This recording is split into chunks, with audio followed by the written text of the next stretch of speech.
I just accidentally took a photo instead of a video. So that was kind of embarrassing. Am I old? Am I young? No. Ew. The first few words in one of them is young. That's bad. Hold on. Maybe I should. Hey. No. What's up? How are y'all? How is everyone? Probably bad. Probably knowing the state of the world right now bad. Especially if you're in America. But I just thought I would pop up. Popper. Pop up, pop on.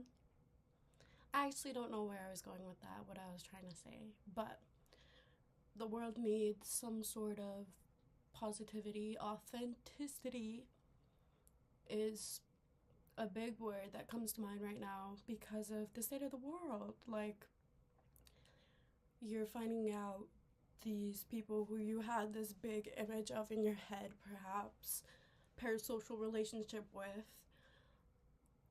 and you thought these big figures or other smaller figures, even people in your life, were someone, and they're just not, and or just worse than we thought they were, if that could even happen.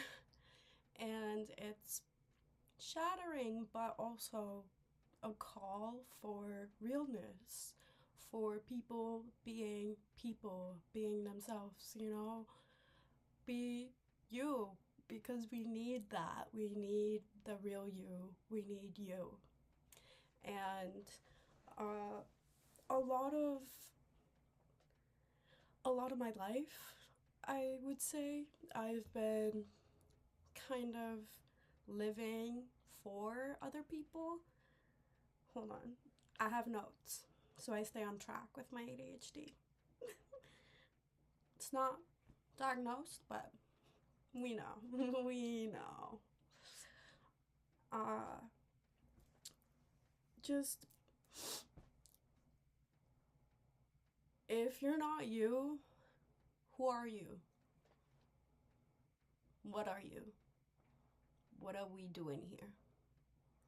Because you really only have this one chance. You're only this age once. And you only live this life once. And yeah, like, y'all got past lives, but that's a whole different video, And obviously sometimes you carry on shit from past lives, and sometimes that can make this life, lessons in this life, a little harder. But that doesn't mean you deserve that shit. That doesn't mean, oh, this is what I'm worth. Oh, this is how the universe, this is how others see. No, just because you're going through shit, that honestly means the universe probably cares deeply about you. Obviously, it cares about everyone, and I say universe, but honestly, whatever you believe in. But just know, like, at the end of the day, it's you. Like, you are the universe, per se. I mean, I literally have a tattoo on my thigh, like, the universe said I love you because you are love. You are love. You deserve love. You, as you are right now, are worthy of love. You are enough, as you are. You are someone right now in this moment. You're not, oh, in 20 years, I'm going to be someone. In 5 years, you're going to know my name. You are somebody right now in this moment. Okay? So just remember that. Because you deserve to be seen and heard. Not just seen, not just heard. Seen and heard. And hopefully listened to. Okay? And you know what? The world deserves to hear you, to hear your story, to hear what you have to share. Okay? And honestly, you're deserving, while we're at it, you're deserving of everything. everything you've ever wanted, you're worthy of that. And then some. Because, listen, I'm not here to just give a whole pep talk. Like, I'm also here to share about my own shit. This is the point of the video, is just that. I realized I've spent my life living for other people.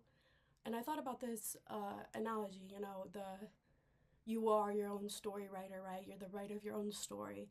Well, in my life, it's felt like, and I know a lot of people say like, oh, somebody else is holding the pen, but it's my story. And I wouldn't say it's that. It's more so, I have been writing my own story, sure, but it's been influenced by others. It's been in the influence of others or of another thing, of a lack of something, trying to prove something to who I don't myself, I guess, at the end of the day.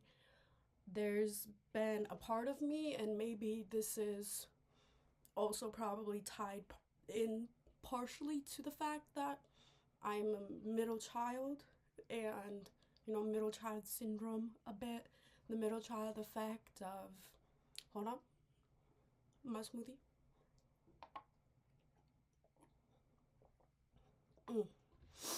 But just the middle child syndrome of you're always being forgotten. Your parents are taking care of, there's a fuzzy on my lip. Your parents are always like worried about your eldest, my experience, your eldest sibling is normally like the bestie of one of your parents, or the spitting image of one of your parents. So they're the ones who always know all the people, know how we're related, they know all the things or are told all the things, right? They're what do they call it? The third parent, right? And so they have a lot of pressure. Whoa, what was that? what was that? I don't know who that was, sorry. Sometimes a little accent, I love doing little accents, voices. Sometimes they just slip out. Okay, so that's my bad. If that happens, my bad. But yeah, and then the youngest sibling is normally the wild child, or at least gets to do whatever they want, basically. And then it's these middle children or child that kind of get forgotten. Where are you? What are you doing? Oh, you're not one of the two big ones? Sorry, I forgot you. Like, left at the store, like, type. And so I think a large part of my childhood was trying to be like, no, like, I'm as important as them. I can be as useful as them, like, whatever. And so trying to prove this thing to myself, but technically, like, my parents, in this sense, like, trying to find that validation, that approval, that connection, honestly, where I lacked it. And then being hard on myself, and then, building up this voice and this also anxiety of, well, just low-key feeling abandoned because I'm the middle child and I don't really get paid attention to, and like, or whatever, and so just this bad, and it's not like, oh, my parents' fault or whatever, like, I'm not saying it's that or always that reason, but I'm saying this is probably part of the reason, and I really went on this tangent way too long, so let's get back. Okay, I say all that to say that I, from a very young age, put a lot of pressure on myself to be perfect, the perfect child for my parents, the perfect person for my friends to lean on, the perfect person, and that's, if you look in society right now, of course, that's all you see is everyone is perfect and has no wrinkles and Botox and facelifts and whatever, you know, and eyebrow lifts and things you didn't even know you could give a lift to, you know? And it has to be crystal clear, perfect. Everything has to be organized, and you have to have this big control over your life and be really disciplined and hustle culture and girl boss, and you have to be your own boss, and all of this pressure to do and be all of these things instead of do and be just what yourself and whatever you want to do and be, you know? And also a lot of pressure to be in a specific box that you don't need to be. There's no reason we need to be in any specific box unless it is in terms of politics that are actually human rights, in which case there is a little bit of a right and wrong box to be in. Because, yeah, I'm sorry, but yeah, humans, especially children, do not deserve to be shoved in random fucking vans and beaten or taken away from their families and traumatized for no fucking reason. And also, that's a whole thing that's gonna get me heated, and we're gonna stay away from that. But like, back to the point is there's no box that you need to be placed in when it comes to stereotypes and this or that things about yourself, about your character, about your style, about who you like. You don't need to put yourself in a box of sexuality, just like you don't with gender, which is a really big thing, but those things are both very fluid, and that's what I'm trying to say here, bro. Humans are fluid. That's just how humans are. Like, it's literally proven you can change your own DNA structure with your thoughts. I mean, like, there's more to it than that, of course, but like, baseline, yeah, maybe I will continue to be like, what is the terminal? Like, blissfully, ignorantly blissful or whatever, like, ignorantly optimistic, like, just weirdly optimistic, even though it's just such a bad time and there's so much negative. There's always negative, of course, going on in the world, but especially right now, it's like the most worst I feel. Of course, it could be worse. I'm not saying it couldn't, but whew, there's a lot, and we need real people and honest people and loving and caring people who aren't afraid to speak up for what's right and what's wrong, and for what might be perceived as, well, I mean, it honestly is going against your own government or whatever, government officials and whatnot, but shit didn't get done. Like, never in my life have I heard of anything getting done without shit exploding first. Like, shit has to reach before it bursts or goes down to a balance, you know? And so, of course, like, I'm not saying all of this shit is necessary, but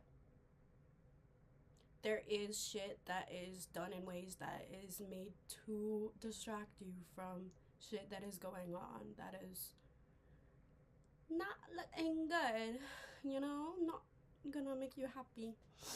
And that's to go back to just being like, you have to look perfect in order to have this social image and whatnot, and to feel validated and to feel like a human. Like,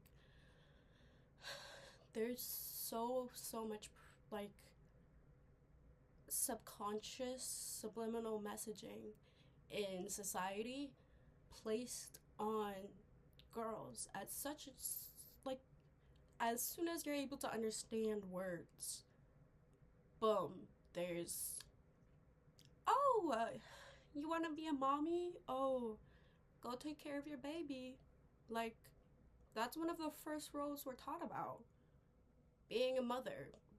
Like, yeah, obviously, women are the ones who are able, women or humans with uteruses.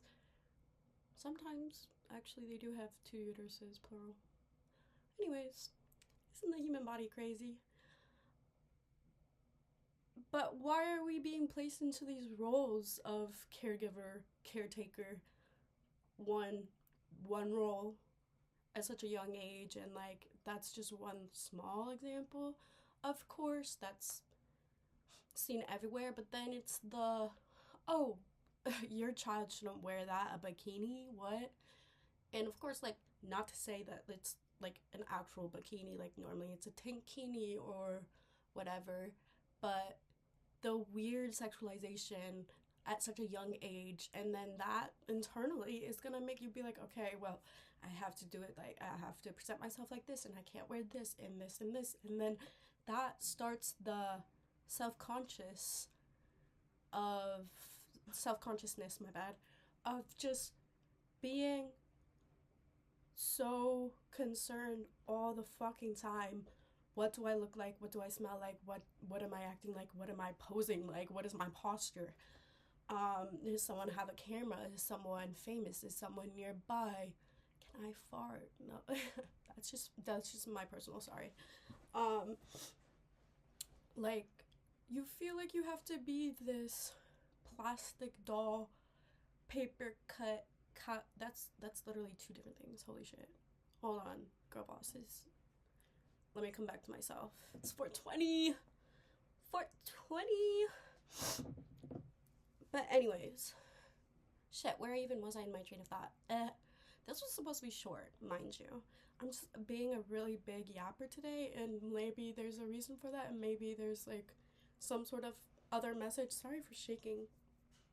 Excuse me. Sorry for shaking this freaking camera. My big fat. No. But there's a lot going on, and there's a lot of pressure on all of us, of course, but especially women, and then the added pressure of criticisms and hate comments, and the entire world being able to see you at a tap, you know? It's like, I know it's so normal, but it's so insane. Like, hello? What do you mean you can just contact like the whole entire fucking world from your phone? What? What? Oh, I like literally the what? And of course, like, that's first thoughts, first, what do they say, like when you're in 5th grade and you start having like all these thoughts of, what is that? What is the fucking trend I'm thinking of? Fuck. I don't know, but then they're like, and then now men are having these same thoughts that I was having when I was like 11. Like these, what is the word, like, I just can't, I'm just, the like people, like the guys who are just like, oh my god, did you ever realize this? And it's like, yeah, that's one of the first things I realized when I started thinking about things. I don't know, why is it like when you reach 11, you're like getting consciousness? That's maybe what I was thinking. Like when men reach oh. I don't, I digress, okay? The point is, like, you'll be having all these big realizations when you reach like a certain age, when you're about to go through puberty. You start thinking about the world, about people, about things other than just yourself and your family. And there's psychology behind this. Do I know all of it? No. Am I gonna say any of it? Probably not. But there is, in case you're wondering.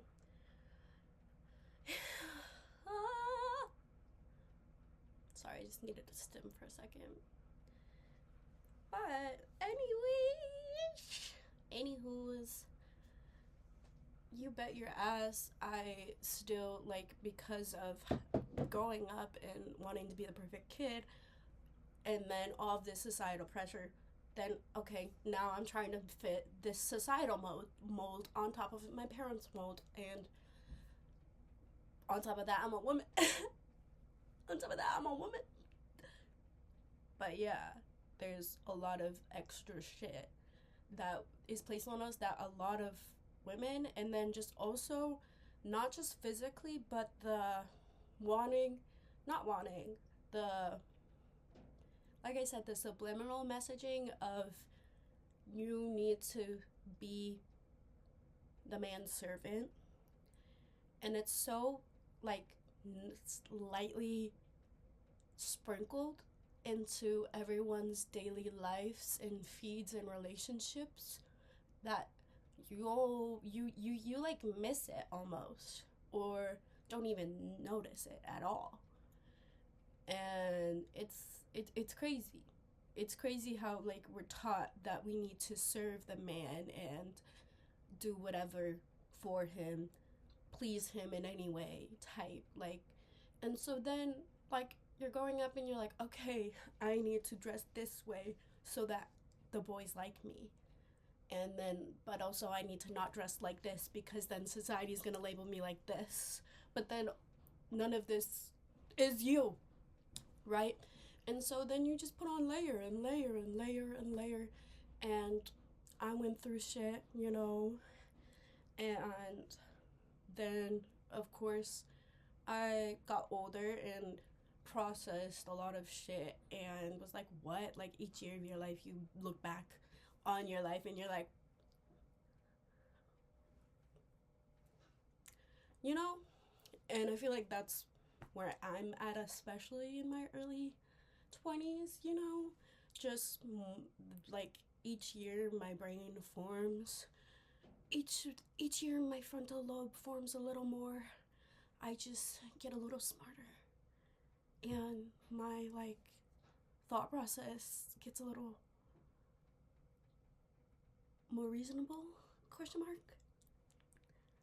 I don't know. I don't even know what that impression was. But, like, yeah, literally, though.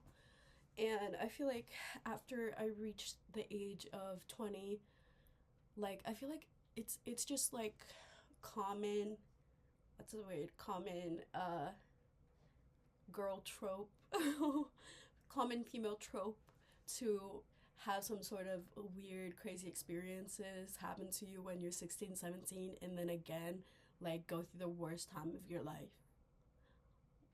Or just, like, really rocky period. When you're, like, 18, 19, and then when you're 20, like, your brain, a little bit of formation, okay? Of the frontal lobe. Just a little bit. A smidgen. And you're like, hold on. Why did I do that? Why the fuck? No. Who was that? Girl, I see. That is so fucking off key. Anyways, I don't even think. No, I did. Okay. But basically, this, like, always striving to be the perfect thing, perfect image of something or everything. Honestly, I think that's better everything. Trying to be perfect for everyone except for myself. But then I switched the focus on myself when I reached, like, 20-ish, I guess you could say. Yeah. I guess it was around that time. Wait. Where I was like, wait, this entire fucking time I've given any and everyone all of me except for me. Like, that's weird. Is that not fucking weird that I've treated strangers better than I have myself, with more kindness, with more grace, with more respect, when, again, they're a stranger, I don't know them, and or are just a friend. I still need to pour into my own cup. Like, And also, it would just be cases where it would be friendships where it's just not reciprocal. I would give my all when I had nothing to give because I was going through my own shit. And that was just it. I would just give. And I never got anything back from that friendship. Now we're not friends because of a minor conflict that could have been worked out and resolved very quickly, actually. And instead, there's just immaturity and outside influences and other parts that were just affecting the situation, and now we're just not friends. We just don't talk. And that's just life. And I tried not to stay stuck on anything too long. I've always been like that. I'm a Sagittarius rising, so I always want to be moving. And I think that meshed with this wanting to be the perfect image for everyone. And so then I was just trying to be the utmost perfect, optimal version of myself and just, oh, well, I could do this to change this, and then I can work through this, and I will get this. What's next? What's next that I can work on? And then that's just all I've been doing. And even though I said, like, before I really started focusing on myself and self-love when I was 20, it was when I was, like, honestly, from the start of, like, 11, but more so that 13 age, I would say mainly 14, 15, was when I went through my first spiritual awakening. And so ever since then, I've been on this spiritual journey and gone through a few different awakenings on top of that first one. And, they're always a process, of course, and a lot of energy and a lot of work. And although, again, like, I've been focusing on giving to everyone else, I have always been focused on the health, the wellness of myself, of everyone else, and really hard on myself on that. And there's just certain things where I'm, like, just extra hard on myself, and that just translates to everything, and you don't need to be your biggest hater. Why would you want to be your biggest hater? What are the other haters gonna do? Agree with you on what you hate about yourself? Point out more things you can hate? Like, that's just not how it works. You need to love yourself fully, because you are perfect the way you are. Like, you are worthy of love the way you are now. Not when you do this procedure, not after you do, like, after you go to the gym for a few months or whatever. Like, not the you after you lose a few pounds, not the you whatever. Like, the you now, right now, is worthy of love, is worthy of presence, is worthy of acceptance. And it's just right now that I'm coming really into myself and into who I am and who I want to be, and really evaluating where I want to go in life. And that's kind of why I'm making this video, is to show you guys, anyone out there who's willing to listen, that you're worth listening to. You're worth putting yourself out there, because for so long and this is what I worked on, honestly, when I went through this isolation period. If you're into tarot, I kind of call it the hermit mode cycle, or moment in my life period, where I was in my second year of college. I decided to get a dorm to myself, and so I got a double as a single. And I, of course, like I said, I was by myself. I had no roommates except for the other girls in the dorm hall. And at the college I went to, it's just not that you can't find friends anywhere. You can definitely find friends anywhere, but the main niche group of the girls, at least, there are just very different. And I saw a lot of, again, that like sheep behavior of, I say again, I guess I didn't really mention that, but it kind of fits into the perfect image, perfect mold, and the societal mold. And so there's a lot of, I guess you could label clean girl, Lululemon girls, or whatever. And so it's a lot of people changing themselves to become that, to fit the norm. And I just decided after sophomore year of high school that I wasn't going to change myself or who I am and what I like in my style for somebody else, for to appease a group of people I don't know. And so I was like, I'm not going to change myself to make friends, but I will go out of my comfort zone and at least attend some events, go and try to be social, or at least study at the library, you know? And that kind of stopped after freshman year, you know? After you don't really make friends in the first, like semester, honestly. It felt like a month, honestly. Like, if you don't make friends in the first month, but it honestly is the first full year, but they the whole first semester, I would say, is the best. If you don't make friends, then you're not gonna make any friends because they all are in their own now little friend groups. And so, like, that's just how it was at my college, and that was a very particular college for its own reasons. And so, that might be a very, very niche experience in itself. But because of that, I was left with basically no friends come sophomore year, and the year that I decided to fucking dorm alone.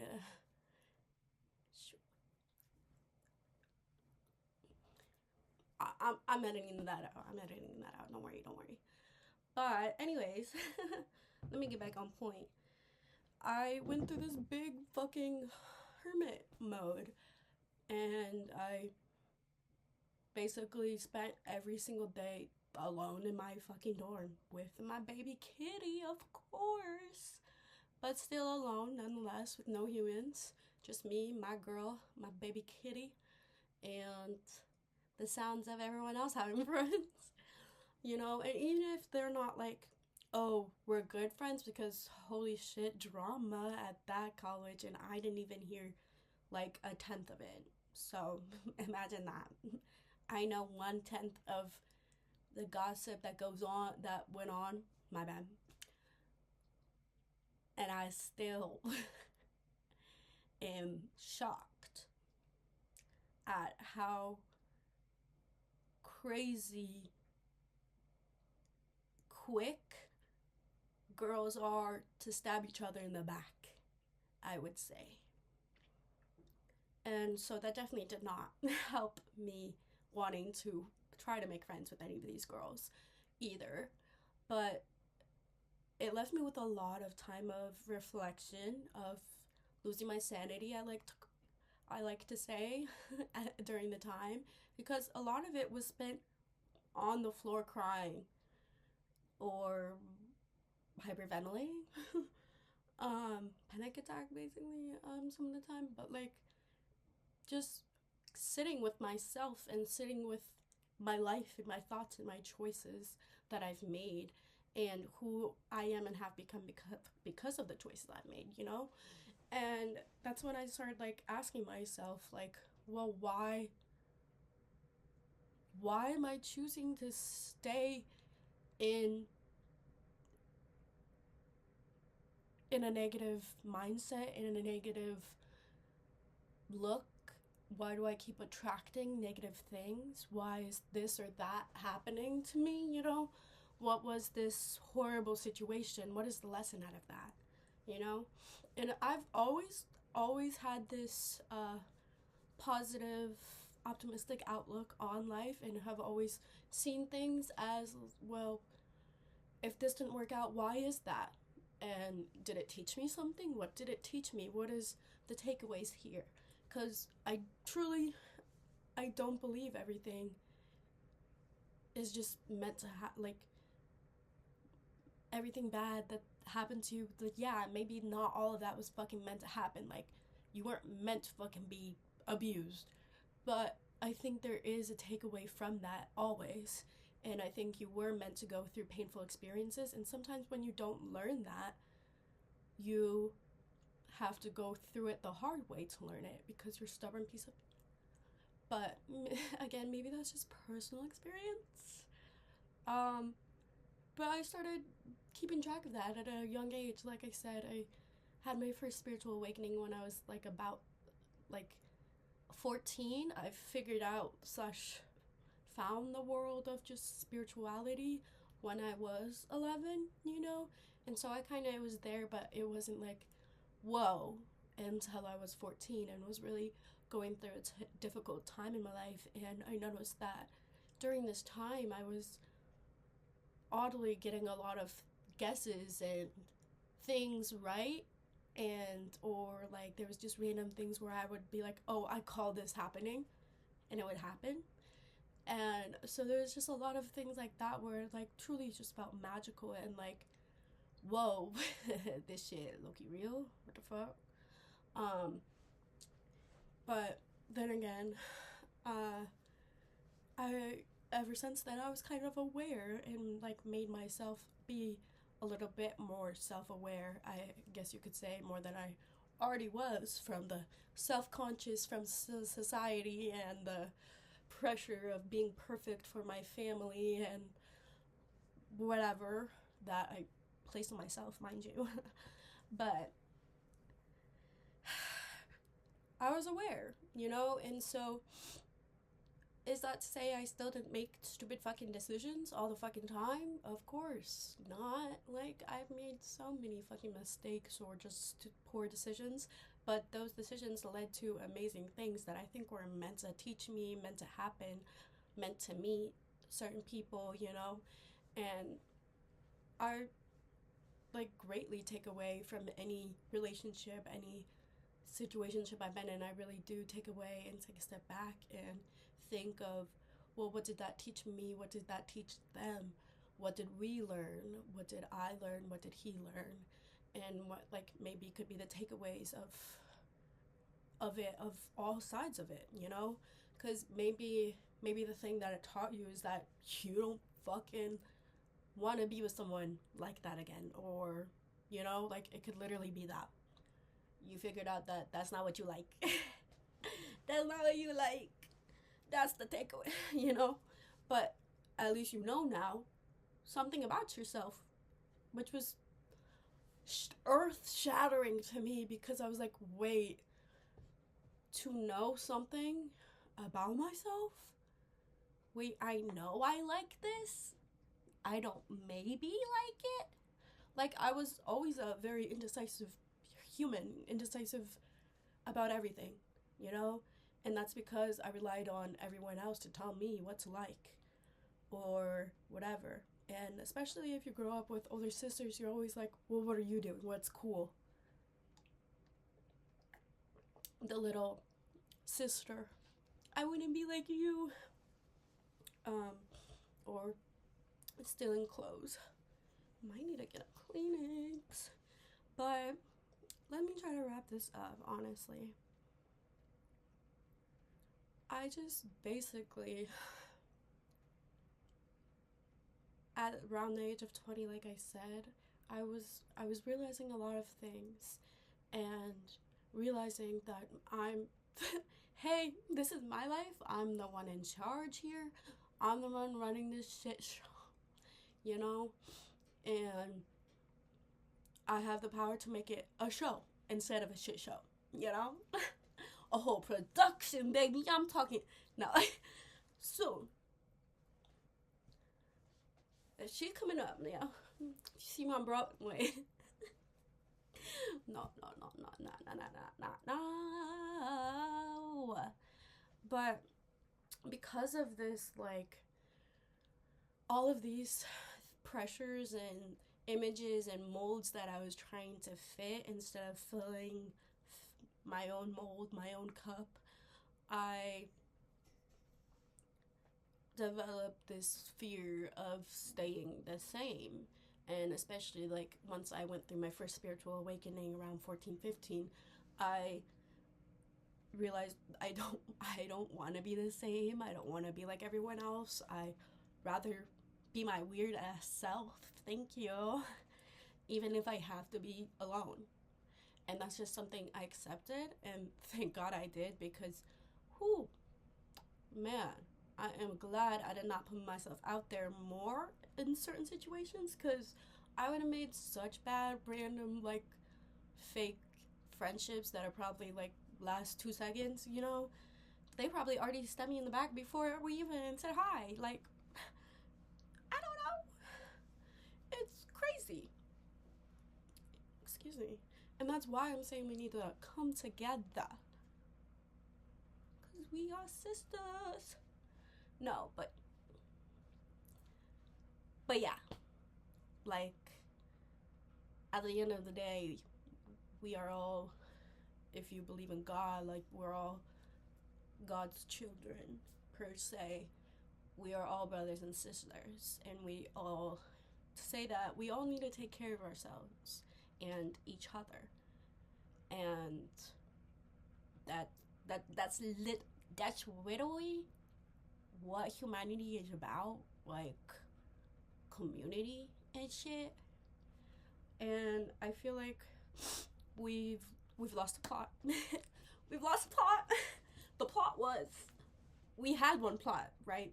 A plot of land, and we were supposed to garden, you know, our veggies, our fruits. What else do you garden? Our potatoes. Heavy on the potatoes. Irish represent. I'm sorry. I'm just real time cringing at myself. Don't worry about it. But we had this plot of land, right? This was for everyone. And then these fuckers came along and were like, I'm going to kick your entire field and just fuck it all up. You can have like maybe a smidgen of a potato. And then decided, wait, what if we did this? And then we like, and you know, that's how capitalization was born. But like, no, seriously, like, what are we doing here? We were all supposed to help take care of each other, and now we're all against each other. That's not.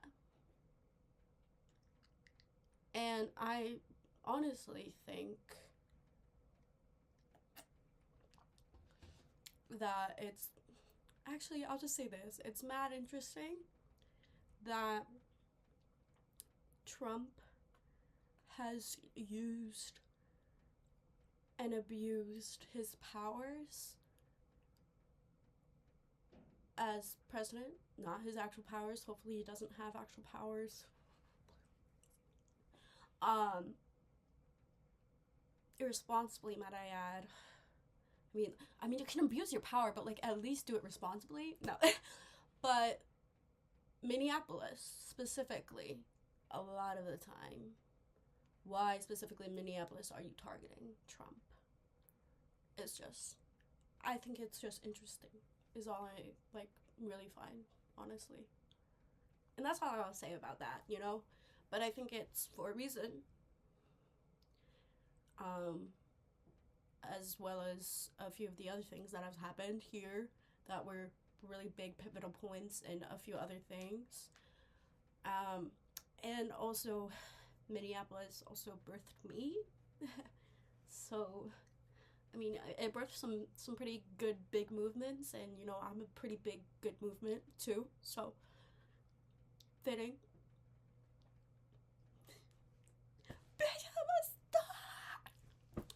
No, but I think I just wanted to wrap up. What else? What else do I need to say? What else did I need to say? Okay, sorry, it's just looking over my notes. And I think honestly, yeah. I was depression and I was going through it in my hermit stage, but I learned so much about myself. And I'm not saying like 10 out of 10 recommend locking yourself in your room every day for like a whole school year, but do definitely carve out time to sit with yourself. No one else there. No other distractions or whatever. Because yeah, you ask yourself questions, or questions emerge that you ask yourself that you've never fucking asked yourself or even thought to ask yourself before. Like maybe you thought it was like normal to ask anyone else the questions, but like to you, you've never thought about that. And that's just like just the finding yourself, like who am I?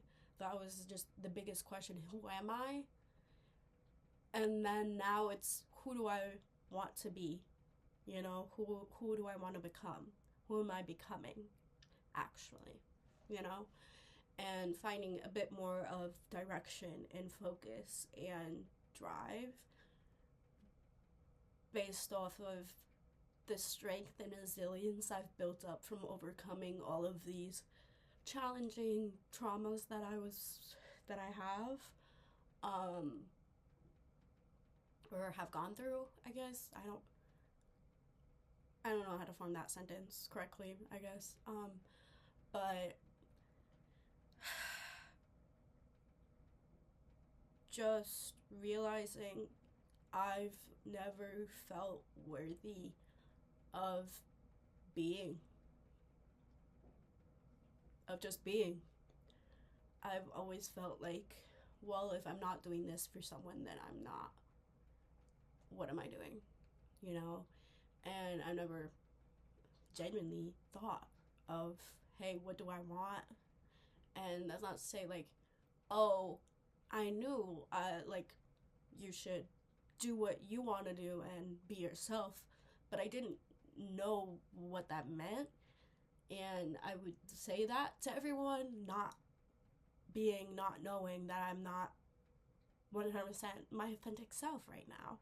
And through that hermit period, it allowed me to break down all of these layers of masks and what I use molds that I put on myself, honestly, and for my own protection as well from, I mean, both consciously and unconsciously doing things or protecting myself in ways that I didn't quite realize at the time, but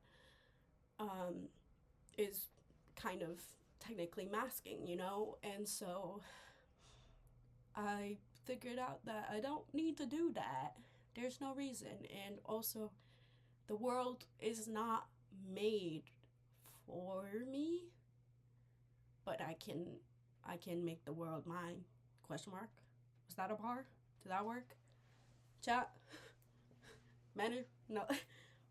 Manifesting manager. No. Maybe. I don't really know, honestly. Because isn't the goal always to be like your own manager? Your own boss? No, I'm kidding. No matter what, you could still always use help. And that's the other big takeaway is even if you think you can't ask for help or ask for support, you always can. There's always somebody you can turn to. Even if that person is a motherfucking... What was the title, actually? Hold on. I don't even know what her title was. It was literally like,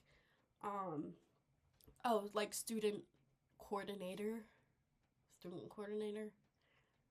I don't know, but basically she was the one who changed people's schedules and whatever for the college, and then would just make sure you're on track.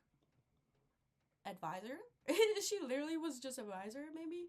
I don't know, but I literally confided in her and broke down because I wasn't doing good, and I had never not done good, especially in school. I love school. I love learning. I love it, you know?